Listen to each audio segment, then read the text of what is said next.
Hello friends, आप सभी का स्वागत है आज की इस वीडियो में। इस वीडियो में हम सिंधु सभ्यता से संबंधित महत्वपूर्ण तथ्यों को डिस्कशन करेंगे। इसका पहला पार्ट हम अपलोड कर चुके हैं, जिन्होंने नहीं देखा है तो वो देख सकते हैं, प्लेलिस्ट में है। अब इसका सेकंड पार्ट आगे से स्टार्ट करते हैं। यहाँ पर सिंधु घाटी सभ्यता की अन्य महत्वपूर्ण जानकारियाँ यहाँ से स्टार्ट करना है। व्हीलरी में हड़प्पा के सुमेरियन सभ्यता का उपनिवेश कहा था। जॉन मार्शल ने सबसे पहले सिंधु घाटी सभ्यता शब्द का प्रयोग किया था। सिंधु घाटी सभ्यता की लिपि चित्रात्मक है, यह केवल दाईं से बाईं ओर लिखी जाती थी। सिंधु घाटी की मुख्य फसलें कौन सी थी? एक गेहूं और एक जौ थी। और इसका आकार जो सिंधु घाटी सभ्यता का जो प्रसार था, भूखंड प्रसार, तो ये उत्तर में मांड जिला, उत्तर में ये जम्मू कश्मीर मांडा, और ये पूर्व में आलमगीर उत्तर प्रदेश तक, और पश्चिम में सुतकांडाडोर पाकिस्तान तक, और ये दक्षिण में दैमाबाद महाराष्ट्र तक फैला हुआ था। सिंधु घाटी सभ्यता का क्षेत्र त्रिभुजाकार था और यह सभ्यता अफगानिस्तान, पाकिस्तान और भारत में फैला हुआ था। सिंधु घाटी सभ्यता के प्रमुख स्थल कौन से हैं, ये जान लेते हैं। इसमें किस वर्ष में कौन सा स्थल खोजा गया और स्थल कौन सा था, और उत्खननकर्ता कौन थे, और किस नदी के किनारे स्थित था, वर्तमान में इसकी स्थिति क्या है। सन 1921 में हड़प्पा सभ्यता की खोज हुई, जिसके खोजकर्ता कौन है? दयाराम साहनी, और ये रावी नदी तट के पास है, जो वर्तमान में पश्चिमी पंजाब का मोंटगोमरी जिला, पाकिस्तान जो इस समय है, वहाँ स्थित है। 1922 में मोहनजोदड़ो की खोज हुई, जिसका खोजकर्ता कौन है? रखालदास बनर्जी, और यह सिंधु नदी के किनारे स्थित है।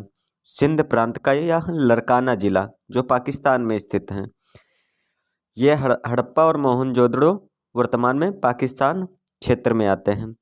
1931 में चन्हूदड़ो, ये इसके खोजकर्ता गोपाल मजूमदार हैं, जो सिंधु नदी के किनारे हैं, सिंध प्रांत और पाकिस्तान में पाया जाता है।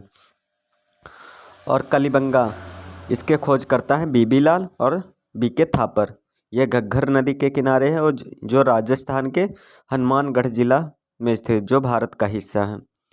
1953 में कोटदीजी फजल अहमद द्वारा खोजा गया, जो सिंधु नदी के किनारे है, सिंध प्रांत और जो पाकिस्तान के क्षेत्र में आता है। रोपड़ के बारे में जान लेते हैं, इंपॉर्टेंट है ये क्षेत्र। रोपड़, इसके खोजकर्ता रंगनाथ यादव हैं, जो भोगवान नदी के किनारे हैं, जो गुजरात के अहमदाबाद जिले में स्थित है। आलमगीर, इसके खोजकर्ता यज्ञ दत्त हैं, ये हिंडन नदी के किनारे है, जो उत्तर प्रदेश का मेरठ क्षेत्र है, वहाँ स्थित है। धौलावीरा इंपॉर्टेंट है, ये गुजरात के कच्छ क्षेत्र में है। बनावली, ये हरियाणा के हिसार जिले में है। अब जान लेते हैं हड़प्पा के बारे में। हड़प्पा पाकिस्तान के पंजाब प्रांत के मोंटगोमरी जिले में रावी नदी के तट पर स्थित है। हड़प्पा सभ्यता का विस्तार त्रिभुजाकार हुआ था, और इस सभ्यता का नगर नियोजन आयताकार के रूप में किया गया था। स्वास्तिक चिन्ह का साक्ष्य हड़प्पा सभ्यता से ही प्राप्त होता है। हड़प्पा सभ्यता में मोहरों का प्रयोग होता था, जिस पर श्रृंगी पशु का चित्र होता था। हड़प्पा सभ्यता के जो सर्वाधिक स्थल हैं वो गुजरात से खोजे गए थे। अब जान लेते हैं मोहनजोदड़ो के बारे में। अगर वीडियो अच्छी लगे तो प्लीज़ लाइक शेयर सब्सक्राइब ज़रूर करें। ये सीरीज़ कंटिन्यू इसी तरीके से चलती रहती हैं। मोहनजोदड़ो का शाब्दिक अर्थ क्या है? मुर्दों का टीला। नर्तकी, एक कांस्य मूर्ति है जो मोहनजोदड़ो से प्राप्त हुई है। सिंधु घाटी सभ्यता की सबसे बड़ी इमारत अन्नागार है, जो मोहनजोदड़ो से प्राप्त हुई है। मोहनजोदड़ो से प्राप्त बृहत स्नानागार, यह एक प्रमुख स्मारक है, जिसके मध्य स्थित स्नानाकुंड जो 11 मीटर लंबा और 7 मीटर चौड़ा और 2 मीटर गहरा है। मोहनजोदड़ो से प्राप्त एक सील पर 3 मुख वाले देवता पशुपत हैं, और इसके चारों ओर भैंसा, गैंडा, चीता, हाथी विराजमान हैं। मोहनजोदड़ो नामक नगर पाकिस्तान के सिंध प्रांत के लरकाना जिले में सिंधु नदी के किनारे दाहिने लगभग 5 किलोमीटर के क्षेत्र तक फैला हुआ है। अब कलिबंगा के बारे में जान लेते हैं। कलिबंगा का शाब्दिक अर्थ है काले रंग की चूड़ियाँ होता है। यह सिंधु नगर राजस्थान के हनुमानगढ़ जिले में घग्गर नदी के किनारे अवस्थित है और यह कलिबंगा से अलंकृत ईंटों के साक्ष्य प्राप्त हुए। यहाँ के घर कच्ची ईंटों से बने हुए थे और यहाँ से अग्निकुंड का अवशेष मिलता है। सर्वप्रथम कपास की खेती का प्रमाण कलिबंगा से ही मिलता है प्राप्त हुआ। इससे यूनानियों से सिंडन कहते हैं। कपास को क्या कहते हैं? सिंडन कहते हैं। यहाँ से मिट्टी की मोहरे कौन कौन से हैं? मोहरे और मृदभांड भी साक्ष्य मिलते हैं। कलिबंगा का प्रमुख पालतू पशु कुत्ता था। कलिबंगा और मोहनजोदड़ो से प्राप्त कुछ मोहरों पर पशु बलि का प्रमाण भी मिलता है। कलिबंगा और लोथल और सरकोधता जो सिंधु कालीन घोड़ों के अस्थिपंजर मिलते हैं। और कलिबंगा सिंधु घाटी सभ्यता का एक ऐसा स्थल था जिसका निचला शहर भी किलों से घिरा हुआ था। यहाँ से समकोण दिशा में जुते हुए खेत के साक्ष्य मिलते हैं। अब इम्पॉर्टेंट पॉइंट्स देख लेते हैं। इसमें इम्पॉर्टेंट पॉइंट्स ध्यान रखना है सभी को। अग्निकुंड का साक्ष्य कलिबंगन और लोथल से प्राप्त होता है। लोथल और रंगपुर से धान की खेती के साक्ष्य मिलते हैं। सिंधु घाटी सभ्यता के लोग मिठास के लिए शहद का प्रयोग करते हैं। कलिबंगन में जुते हुए खेतों एवं नक्काशीदार ईंटों के प्रयोग के साक्ष्य प्राप्त होते हैं। और मनके बनाने के कारखाने चन्होदड़ों और लोथल से प्राप्त होते हैं।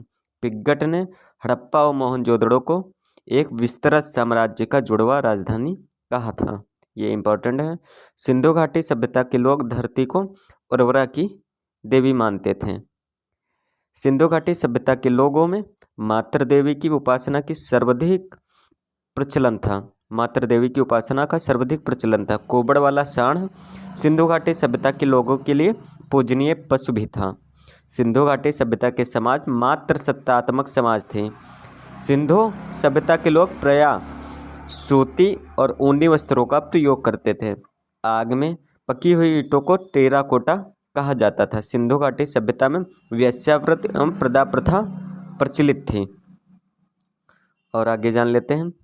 शवों को जलाने दफनाने का साक्ष्य सिंधु घाटी सभ्यता से प्राप्त हुआ है।